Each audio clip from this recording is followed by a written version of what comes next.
su-aashu waxay tahay horta sidaan u samaynaa ama sidaan u dhisnaa. dhalinyarta Soomaaliyeed hal talaan siinaya maanta. Maanta haddaad doonayso inaad wax xirfad oo practical ku base garayso inaad barato, waa inaad waqti gelisaa horta, time badan gelisaa.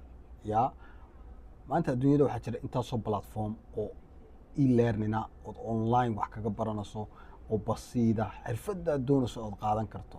yaa runtii zamaanka maanta lagu jiraana AI era baa lagu jiraa.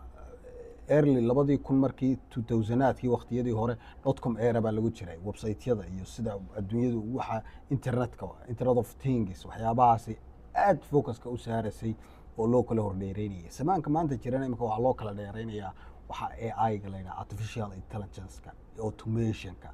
The more deeply aad fiilkaa u gasho ood u barato adduunyada berri qofka maamulaya wuxuu doono ahaado qofba qofku ka expertsan yahay adduunyada wadanba wadanka uu kaga horeeya xagga artificial intelligence-ga ayuu kaga horumarinaya, ayuu awoodda caalamka noqonaya. So wixii technical mar walba ee adduunka markaa jira ee waqtigaa jira baro. So waa inaad technical wax u dhistaa, adigu aad abuuri kartaa, samayn kartaa. haddaad barato wixii aad baxsi ka samayso ood adigu research badan samayso, waad ogaanaysaa waxaad u baahan tahay. Maxaan bartaa? waad ogaanaysaa keliya adigu waxaad u baahan tahay naftaada waqti sii. maxaan doonayaa dheh wixii technical project based adduunyadu technology bay maanta ku tartamaysaa, especially artificial intelligence. waxyaabihii la halmaala ee soo raaca ani fiilkaasi beritoole waxaa lagu leeyahay maanta boqolkiiba more than 95 million jobs ayuu replace garaynayaa AI-gu. waa AI 2027 baa laga hadlayaa. waayo AI agentiskii waxaa loogu talagalay iminka shirkadda DeepMind waxay dhisaysaa infrastructure-kii data center adduunka u weyn ee lagu ikhtiraaco lagu sameeyo AI agentiska.